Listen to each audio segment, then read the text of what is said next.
This is the Book Deal Podcast, where you will discover the inspiring stories behind your favourite books. We interview seasoned and debut authors, as well as publishing industry professionals, to bring you the best tips and advice on how to get that elusive book deal. So no matter what stage of writing you're at, we've got you covered. I'm Tina Strawn. I'm Madeleine Cleary. And I'm Natasha Rye. And join us as we pull back the curtain of published authors. One deal at a time. The Book Deal Podcast acknowledges the traditional owners of the land and waters which it's recorded on, and pays respect to their elders past, present and emerging. So it's been a month. I can't believe how quickly time goes. It's already mid-March. And I know lots of things have been happening. And we've had so many great episodes come out on the last month in the podcast as well. And we've just spent the last half hour talking about some of those things. So we'll definitely discuss those today. But I'm going to start with you, Tash. What's been going on with you for the past month? Well, I finished a 3-year training program in somatic experiencing is what it's called. So I'm really happy. It's a huge achievement. And so that was the big thing that happened earlier this month. And what is somatic therapy? So it's a form of therapy that really focuses on the nervous system and the body to help people heal from the impacts of trauma. So it works really well with what we call single incident trauma, which is like a car accident or something horrific that's happened to somebody. And it works equally well and beautifully with what we call complex trauma, which is things that may have happened to you in your childhood or in your adulthood, where you've had a series of things that have happened and your body and your system hasn't had a chance to really process in the way animals do. We tend to, because of our cognitive functioning, which is very new in terms of the brain, it really holds us back, as in because we can do all those why questions and analyze, it kind of keeps us stuck a lot of the times in a place of trauma. So it's a beautiful way to work. I love it. I've been already using it for the last few years. So it feels really good. I'm really happy. Congratulations. Yeah. Thank you. Thank you. Writing-wise, I'm really time poor at the moment. I guess I'm in a bit of a carer role at the moment, and that it will be continuing for the foreseeable future. So I'm noticing that I don't have the time to really immerse myself like I used to. So I'm just approaching it again like I used to when I was working full time, which is getting snatches of time. So, doing like an hour here and there. And then when I do have a day, actually going somewhere else, like booking a room at Writing New South Wales or the State Library, so that I don't get interrupted by all the household stuff that everyone gets interrupted by. So yeah, it's a bit of a, I guess, transitional time because I'm just trying to work out what works for me again. It's so interesting you mentioned that immersion time, and I forgot how important it is when you're drafting a manuscript or even working on the structurals, trying to find and carve out that immersion time to just really sit in the plot of the manuscript, because I'm feeling the same way. Like at the moment, I feel like I don't have that whole day to just sit with it, and it's just trying to find snatches because of life and all sorts of things, and I keep wishing for it. I just want to be able to dive into and inhabit the world. Perhaps that's what it is, that inhabiting. Yeah. And I don't know, how do you give yourself that? So what are you finding when you are working in those snatches of time? Like, are you still able to work, or like, how is it for you? To be honest, I'm struggling a bit. I think I don't think it is working. I think I've been giving you both some updates the past month on how I'm tracking, because I got my structural report about 2 or 3 weeks ago, and I've got till the end of April to return the manuscript. So this is for book 2, and I'm trying not to stress about the lack of progress in those 3 weeks, and just trying to say it'll work out, it'll work out. And so I think what I'm going to do is give myself a week off work in April just to have that time. And I'm going to try and not book any other social or life things around that. Because the thing is, do you guys find like when you look at your calendar and you say, oh, I've got a free day or I've got a couple of free days, I'm just gonna book things like I haven't seen this friend in ages. I haven't done this, and I just tend to fill, and I just have to try and not fill. And already it's tempting. I'm like, yes, I can do this and do that. So I'm gonna try and just focus on the work. But yeah, so I yesterday I had a day off, which was the first time in like over a month, I think, and I went back to the start of my manuscript. I'd gotten to page 45 and I decided to go back to the start and start again for the editing. And that was good. I think I had to do it because I wanted to be back in the flow. So, yeah. So so you're going all the way back to the start, Madeleine, and are you making changes or are you just reading it? Yeah. Yeah. But there is a value in that, right? Because that is a way to get immersed back into that world. Because it can be so hard to do the stop start, especially if you don't have that kind of, daily practice or even a few times a week, whatever it is you can devote to it. I'm just deciding, or this is what I've decided. I've just decided to see those times or those moments where you have to go back and reread something you've already worked on as this is part of it. I've just decided that. Yeah. And Tash, because you've handed in your manuscript for your book two now back to your publisher. You're waiting on your publisher to return it. And I know you said that you weren't sure if it had improved and you were a bit concerned about it. So what are your thoughts about where you're at with your manuscript? So I am not happy with it, as in not. What I mean by that is I know there are things about it that are not working right now. And I have ideas for maybe solutions is a word, but I have ideas for how we can get to where we are both. So to Tom, and that's my publisher, we've talked about what we want, the intention for each story, because there's 3 stories within it, and the intention for each. So I'll have that intention in my mind when I was rewriting, and I still don't think I've hit it. And I've got ideas for what to do to hit it. However, I'm not sure if the ideas are right, as in it takes it in the right direction. So that's what I need his guidance on. And there's one section where I've written a story that is unfamiliar to me, both as a reader and a writer, but I've written what fits the character. And I think for that section specifically, I really need his guiding hand to say, here's an opportunity to deepen this, or there's an opportunity to expand that, because I can't see those opportunities right now. How good is collaboration though? I on know. those things? Love editors. It's amazing. And yeah, I think I've told you guys about the last 3 weeks. I met with my publisher Ruby for a coffee, which was it sounds very glamorous, and it totally is. Like it's so cool, like going into the city to the Simon and Schuster office, having a coffee and talking about like the characters and the story that you've made up in your head and having that professional meeting. It's really cool. So if you get that opportunity, if you get that opportunity to go into your publishing house, I know Tina, you've had that. And Tash, because Pantera is in Hardy Grant is in Sydney, is that right?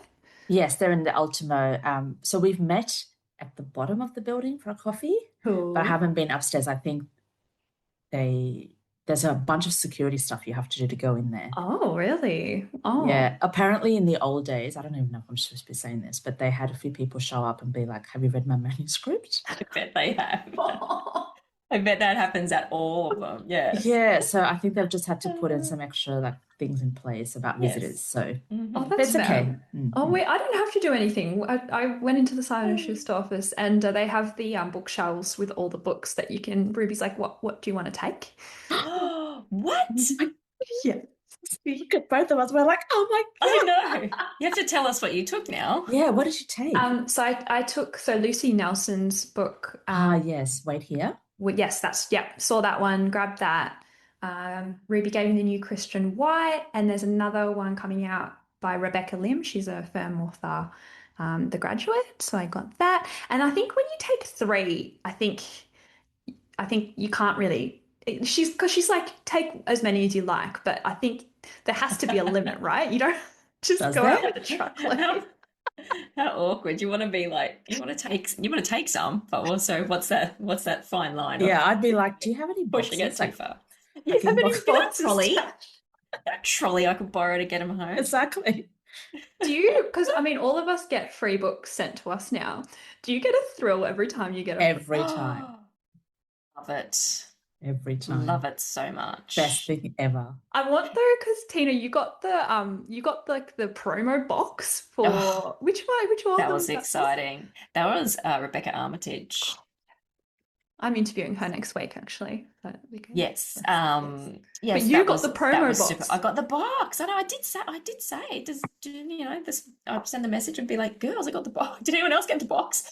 But that was fun. How fun are promo boxes? That one came with a little because her book is very much about the royal family and based on the royal family.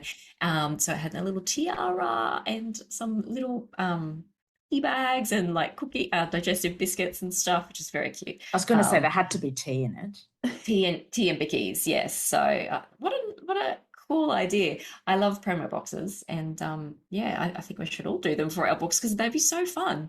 Think about all the fun things you could put in there. Oh, so What would you put in your box, Madeleine, for the Butterfly Women? Oh, what would I put in my box? I don't If you think had three things to put in the box, shoot, tell me. Okay. Oh, Gin. well, yes, a little gin bottle for sure. I'm just thinking like sex work things. I'm thinking like a corset. I know. I was like, Oh, yeah. What Let's do you get think? spicy. If Yeah. if we're talking like there's like unlimited budget, right? So a whole corset. I was Like, thinking corset. Yeah. yeah. maybe some. And oh my gosh, the pressure. Lube? I was going to say maybe some hygiene products, but I wasn't sure. And then Tash just came up with lube. So. Do you know, I was so innocent. I was thinking like a nice butterfly clip or something. Okay, don't put me and Tash in charge of the promo boxes. Obviously, because ours is going to be quite out there. What about you, What Tash? about you, Tash? What's the onslaught? What would you have in your promo box? Oh, my here we God. go. Actually, I was thinking like I could have some spices and like a recipe for like yeah. one of the things they eat in the Oh, book. nice. Yeah. I don't know what else because my mind is going to very dark places right now. Mine went to a very dark place, and I was like, I cannot say that on. Well, I think I on know air. what you were going to say because I'm sharing that image with you. What about like a torch or something, like for light? You know, I don't know. Oh, Something like that that. is so Symbolic. sweet. Ooh, a torch, and maybe if I had unlimited budget, like a voucher for some beautiful place in the Blue Mountains, like a walk Yes. or like a little Airbnb or Yes. yeah. That's nice. I Yeah. love that. Okay, Tina. Oh, yours is easy, Tina, I reckon. Is it? Oh, it could be lots of things. All right. So Wilder Zoo promo boxes. Let's see. Maybe okay. So no expense spared. Some boots for Boots, when you're yeah. outside. Yeah. Has to be a zoo voucher though, surely, as well. Like a zoo. Yeah, sure. Oh, annual membership pass. Oh, Amazing. Cheapers. Yeah, that would be very cool. And it has to maybe like some little stuffed animal, right? Yeah, I was going to say A little stuffed has to be. Yeah. Something soft and beautiful. Yes. Love that. And those chocolate covered bullets that look like koala poo, pop them in there as I was well. just going to say something. yes. There has to be something poo. I was thinking one of those Yeah. like plastic poo things, but chocolate sounds better. Yeah. Yeah, you can eat them. Oh, Yeah. this is fun. Okay. If anyone wants some ideas for their book promo boxes, let us know. Let us know. Got lots And of good. do you know what? For authors who are having their books coming out, think through what you would put in your promo box and suggest it to your publisher. You never know. They Yeah. might have budget. And you could go like with a G-rated box and then an R-rated box if your book lends itself to that. Oh, Lord. Oh, ladies. Yeah, that's great. All right, Tina, what about you? How are you going? Yeah, good. It's been lots of stuff. Very busy month. I find I've just have not much spare time. So yeah, not, I don't know, we always talk about rest. I haven't been doing a great deal of that, but you know, that's fine. I've been trying. Um, Why are we not surprised, Tina? When Yeah, you said to exactly. this year would be your year of rest, I was like, okay. yeah, yeah, no, look, it's been okay. I think you know what I've been doing a little bit more is, and I'm kind of using that time as maybe, so not just rest, but maybe just self-care.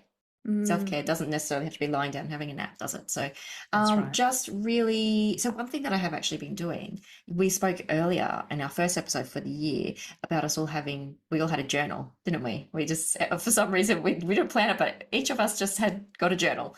And I didn't actually think I would probably use it as much as I have been, but you know, what I have been doing is pretty much every day, if something happens in the day that I feel like is a positive thing or aligns with, you know, where I want to go on my, you know, my authoring journey, I will just note that, even no matter how small it is. Like, and I think none of it's small, but even, you know, like I bumped into a friend yesterday and she told me about how her son, they're reading the Walter Zoo #3 book together.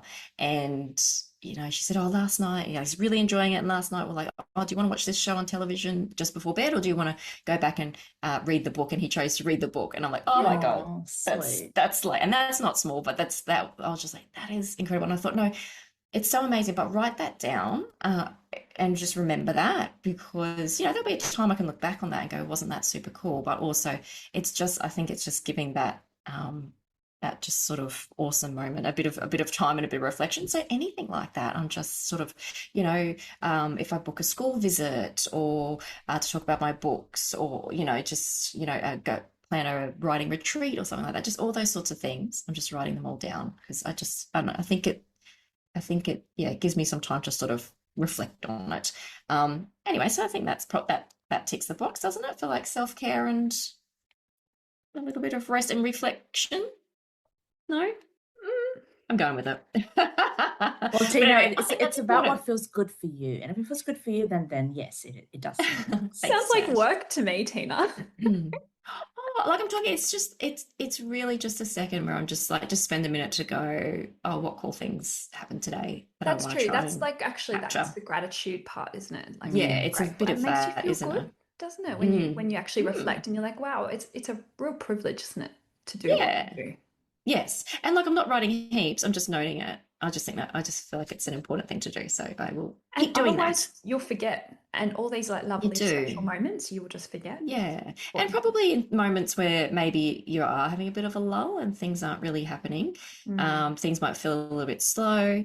Yeah, to go back and have a look at them and be like, no, that things are happening and that's really amazing, and put things in perspective, I guess. So yeah, so that's been very cool. I think actually that was some of the advice that Kate Mildenhall had on you know, having a writing diary. And it's also super helpful when you are starting to think about publicity for future books as well. You can actually go back and look and reflect on how you wrote this book, because that is often the common question, isn't it, during publicity? What were some of the interesting anecdotes about writing and what you've been doing? So yeah, I think it's and you do, like you said, you forget. So it's nice just to flip back through and remember. Yeah. But apart from doing that, yeah, I've just been planning. I've got a couple of workshops coming up, one at Where the Wild Things Are in West End in Brisbane, and one at Gold Coast Libraries as well during the Easter school holidays for the kids. I think there's still a few spots maybe at the library and at Where the Wild Things Are. So if you're in the Gold Coast, Brisbane area, make sure you have a little look at them.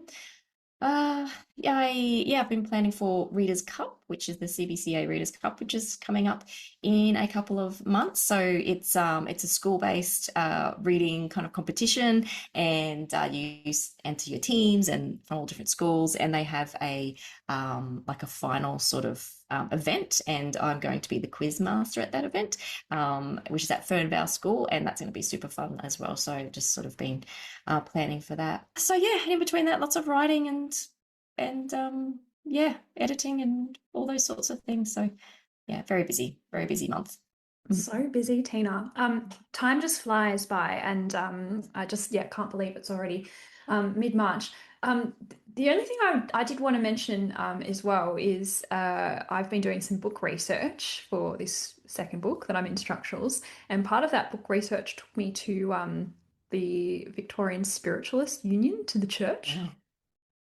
Wow. And I think when you guys come down, we should definitely go to the Spiritualist church, because I'm fully into all the clairvoyance, medium thing. And Yes. it was, but also interesting, like it did feel like a church, and I haven't been to church in maybe a decade, other than a funeral perhaps.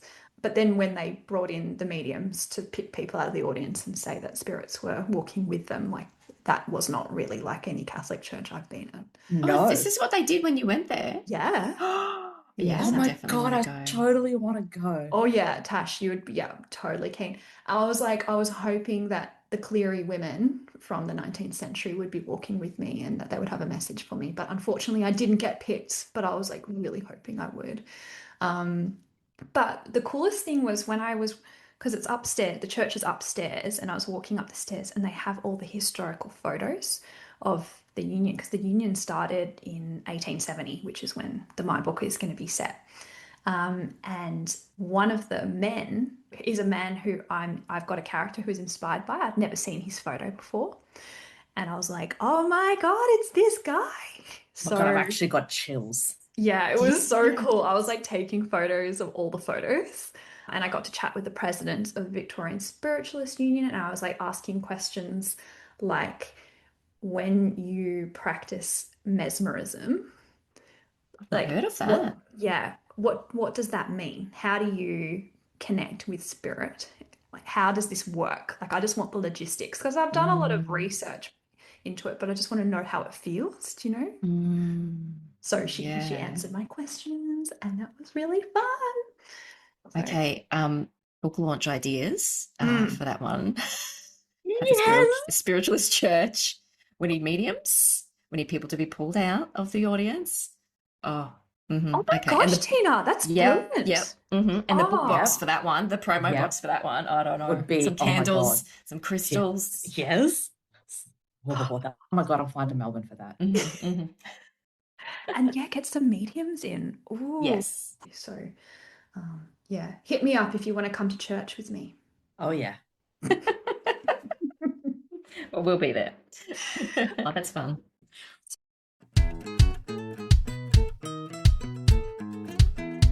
We were going to talk about some reflections on some of the stuff that Catherine Milne spoke about in our previous episode. And this has been a really popular episode. Huge which is episode. great.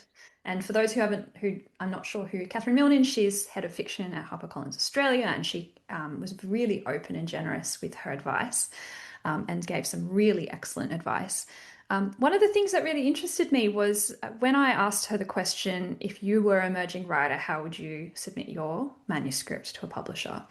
She said, oh, well, I like it when writers bail me up at events.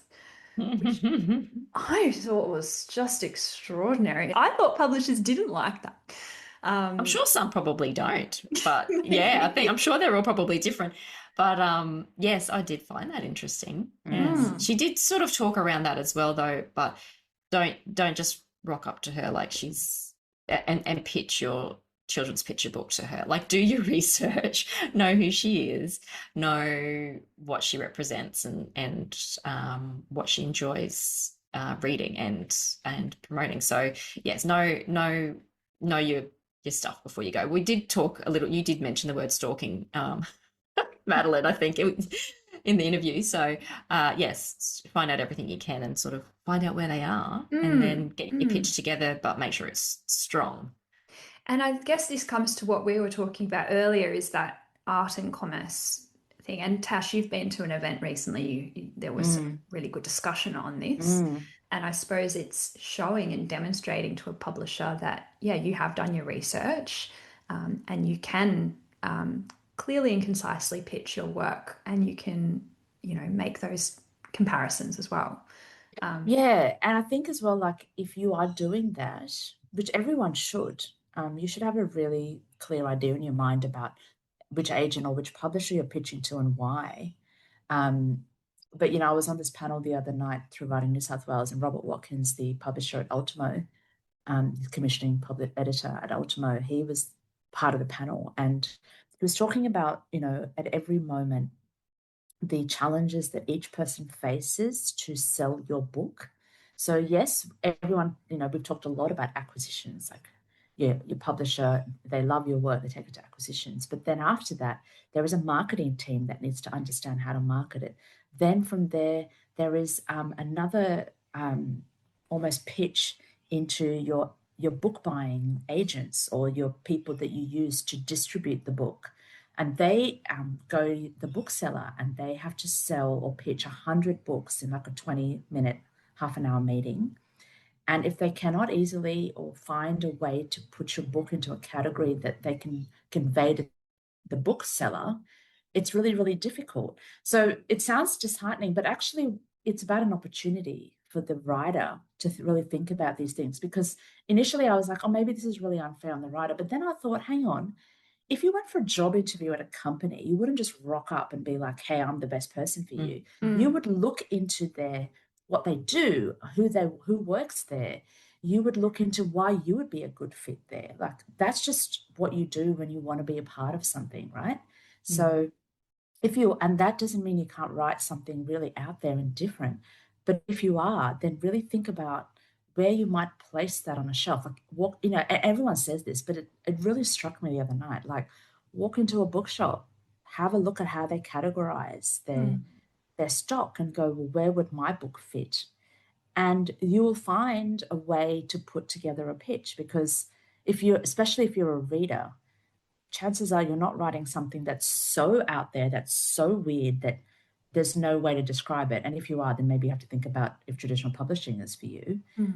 But it can be a challenge and a problem, but also you can have control over how you put that messaging across, which shows not only your commitment to your work, but your knowledge of this publisher or this bit of the industry, which isn't hard to do. Like you don't need special skills or, pay subscriptions to some secret database. Like a lot of this information is just available. Yeah, they were good analogies, Tash, especially, like like you were saying, you don't rock up to a job interview and you haven't actually researched what the job is or what it's for or what the company's like. Yeah, and I guess it's saving your time and the publisher's time as well, because if they just don't publish what you're trying to pitch, then it is sort of wasting kind of your time and everybody's time. And it kind of leads into the comp titles, excuse me, doesn't it? Like your comparative titles as well, which can be very vast and doesn't just have to be, it's like this one, but it could be a mix of many different ones if you're finding it hard. And if there are no titles, go with writers. Like it has the flavor of a Stephen King meeting I don't know, Jane Harper. Like you can do that too. It doesn't have to be a title if you're really struggling. It can be that style or voice. Yep. And it goes back again. We've said this before. It's so powerful. The something meets something. I think when you're pitching, like you really have to think about it really early on. I think what meets that. And Tina, when you interviewed Amy Kaufman, she said the same thing. She's thinking about that before she even starts writing the book. Yeah, I thought that was incredible. Yeah, having your comp titles because it has the vibe of what you want.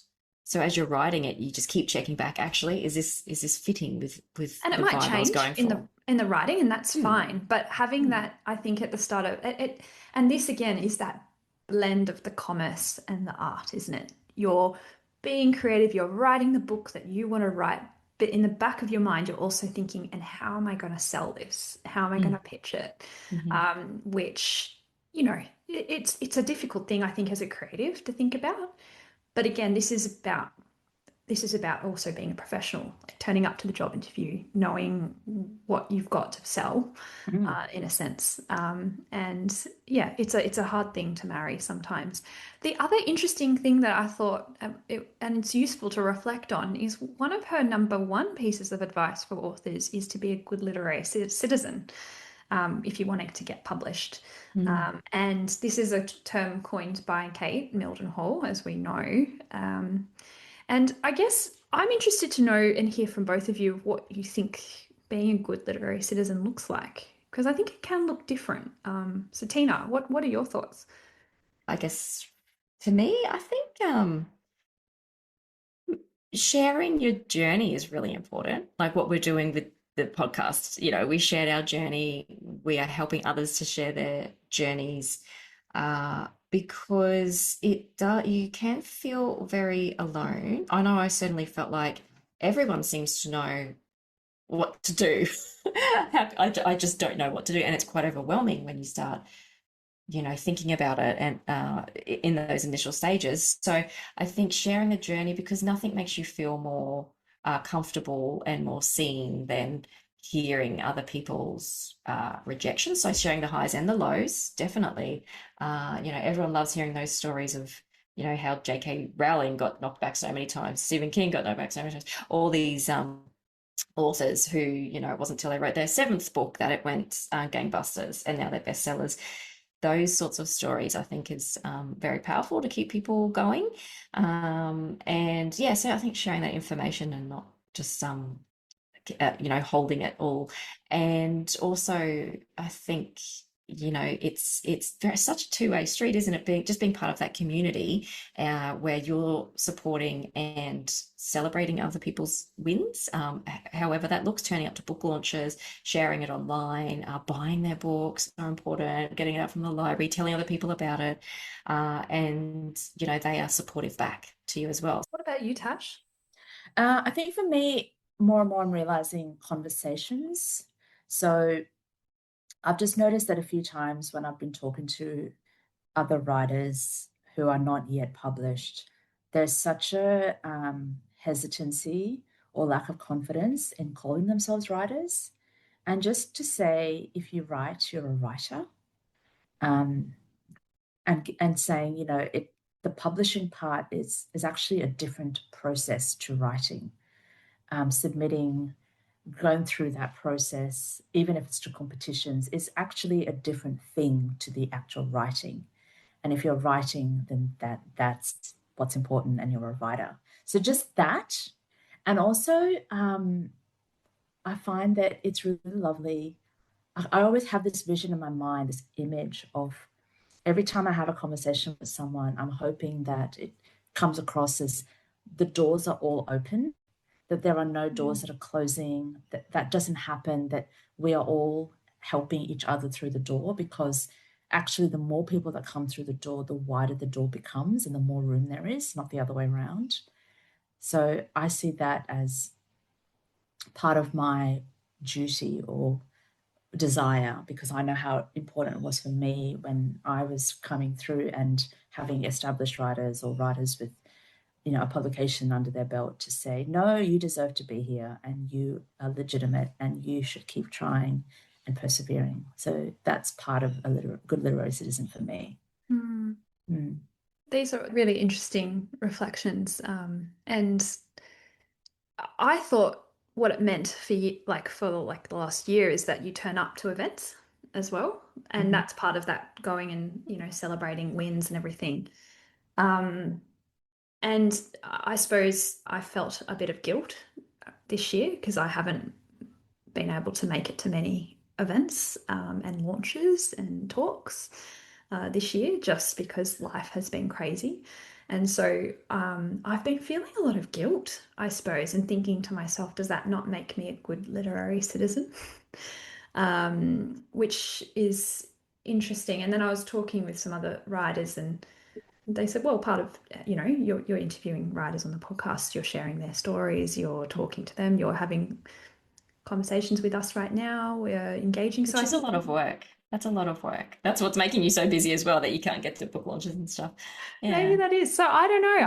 I don't think it's necessarily, I think going to events is wonderful. And it's actually the thing I really love the most as well. It's just, and Tash, I know you've gone to a few launches this year, and it's wonderful to be able to do that. It is, to celebrate someone's achievement. It is. But also, and I say this to anyone, and not just about book-related things, you have to do this within your capacity. And just because right now, Mads, you don't have time or capacity to go to launches doesn't mean that's it for the rest of the year, right? You can go to events later or not.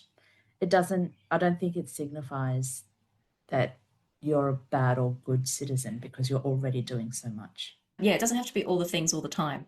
You Mm. know, you definitely have done a lot and are doing a lot. And like Tash said, you have to lots of people can't, or they don't live close enough to get to these things in person. Certainly, we know how much time it takes to do these things in person. So yeah, just doing what you can. And even if that's just going to the library and getting the book out, or telling people about the Exactly. book, or just reading the book, like you can just do whatever you can. And yeah, things always change. And I know people have said in the past, sharing stuff on social media, and when for me, I would love to do that, but I'm just not on social media enough now because I can't, because my brain will Yeah, explode if you don't I'm have the on social media. capacity. Yeah, and that's Yeah. fine too.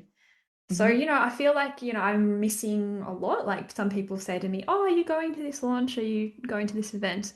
And I was like, I didn't even know about it. Like, Yeah, because well, I'm not yeah, on because socials. that's right. And that's such the biggest way to find things. But I think the important thing, though, Madeleine, is you are available. Like Of course. if someone wanted to talk to you or find information out from you, you're very available. And that's all part of being a good industry citizen. You Exactly. definitely don't have to be on socials or being out and about, and your face being out. People know that they can come to you. Just drop Madeleine a DM and she'll. That's Actually, right. hang on. No, she's not on. She's an No, she's email, not on. and Yeah, she'll exactly. eventually I'm get round to totally unavailable. it. No, I've been going on once per day on my laptop onto Instagram, and that's been really good. And then when I have to post something, I will download the app. I will do my one post, and then I will delete the app immediately. And it's the only way that I can get through Instagram and do Instagram. It's fair enough. It's such Fair enough. a zap. Yep. How's your band going, Tash? Because I know you're doing it only during the week. Is that right? It's actually become so easy now. Like Okay. literally yesterday morning, I was like, oh, it's Friday. Boom, disable. So good. I would just forget to disable it. Like it's just become part of like the routine. Like, Yeah. oh, today I've got to go do this meeting, or today I've got to do that call. It's just like disable. Oh yeah. Okay. And then the whole weekend now feels filled with possibilities. I love that. Well, I hope you go in and enjoy and take up the possibilities of this weekend, Tash. We're at the very start of our weekend, so I hope you get some good writing and reading You done. too. You too. Speaking of reading, has anyone read any good books recently? You know what? You know what I've been able to do? Yes. So yes, I have been reading lots of good books. At the moment, this is one of the funnest perks, I think, of being a published author, is being asked by your publisher or a publisher to read an advanced reading copy of somebody else's book, to provide a quote for either the front cover or somewhere inside, or when they do the promo pages and things for the books. So I can't tell you what that one is, but it's been very not? fun because Top it's secret. I can't tell you what it is because come no on. one knows about it yet.